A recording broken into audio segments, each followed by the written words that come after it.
So as a teacher, it can feel really challenging to be tasked with teaching something like suicide prevention when it's not direct content, right? It's not Common Core, it's not part of the typical curriculum.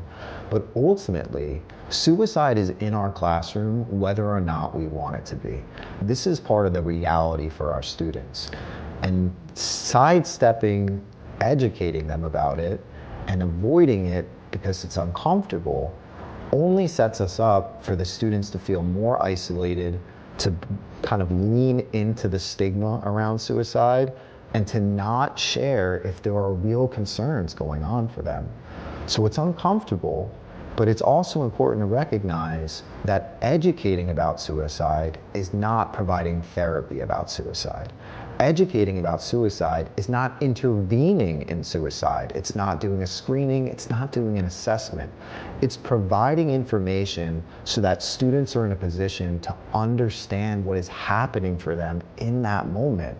So many students are confused about why they have these feelings. They think that they're the only ones. They think that they're alone, and it drives them to isolate further. And that's a real risk for us. So just by bringing up the topic, we're sending the message, it's okay if you have these thoughts. In fact, lots of people have these thoughts. You're not alone, and there are people who can help.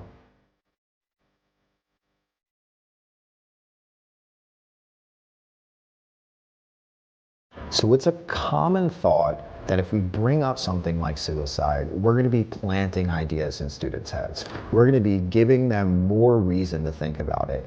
But this is not true, and it's been proven in research over and over again. If a student is considering suicide, it's already there in their mind. And if they're not there, it's not going to suddenly come up as a great option. It's a last resort.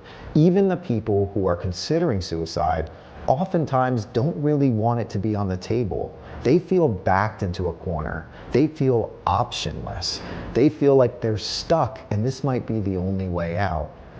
It's not an appealing path that someone is going to latch onto and say, that's my way out.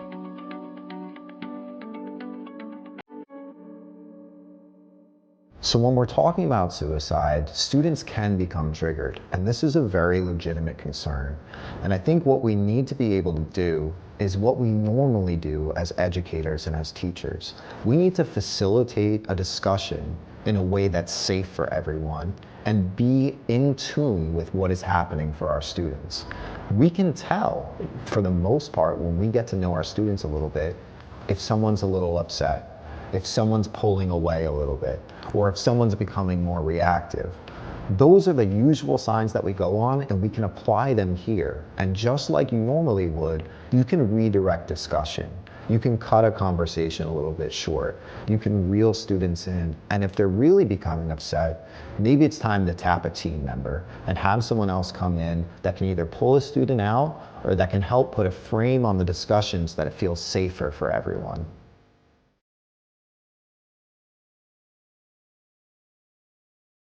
So the topic of suicide and death is difficult for most people. So if you're struggling, the first thing to recognize is you are probably not alone. The question then is, how much are you struggling? If this is to the point where you feel like you can't bring up this topic without feeling overwhelmed when you speak to your students, that's a problem. And at that point, we need to figure out a way for you to communicate effectively with your administrator to maybe elicit the support of another staff member in the building who can maybe then take over and co-teach or even lead teach those lessons for you. And we also want to think about what supports you might benefit from. If you're feeling overwhelmed in those moments, odds are things like death and suicide come up not just in these lessons, but in other parts of your life. And while it's difficult, we want you to have the tools to be able to handle it and navigate it and find a way to make it manageable. And there are professionals out there that can definitely help.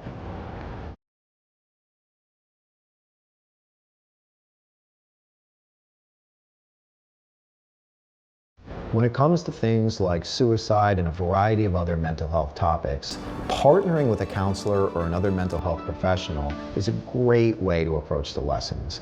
Not only does it offer support to you as the educator in being able to navigate a topic that's maybe not as comfortable, it also creates a great opportunity for students to get to know someone in the building that can really be a resource, and to empower that fellow staff member to share their expertise, to be connecting with students on these topics, and to be actively inviting them to meet with them.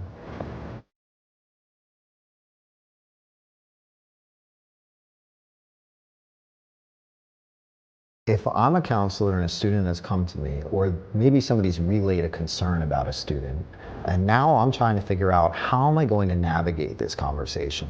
I think first and foremost, we want to help a student feel comfortable before we get into any kind of heavy questions. And that could be through some basic kind of questioning back and forth around their well-being in general, right? We want to gauge how they're doing, but also gauge what this discussion is going to be like.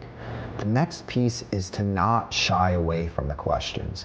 If a student has been thinking about this, it's been in their mind already, and it's been something that they're actively weighing. If you're not comfortable enough to ask them directly, are you thinking about killing yourself? They're already going to probably question whether or not you're the person to talk to about it, because you're not even comfortable enough to come out and ask. Or maybe they think you don't care enough to come out and ask because maybe they feel like you don't want the answer. So whenever we're doing a suicide screening, we have to ask questions directly, because that is what lines up most with the reality for the student. That's what they're already living in.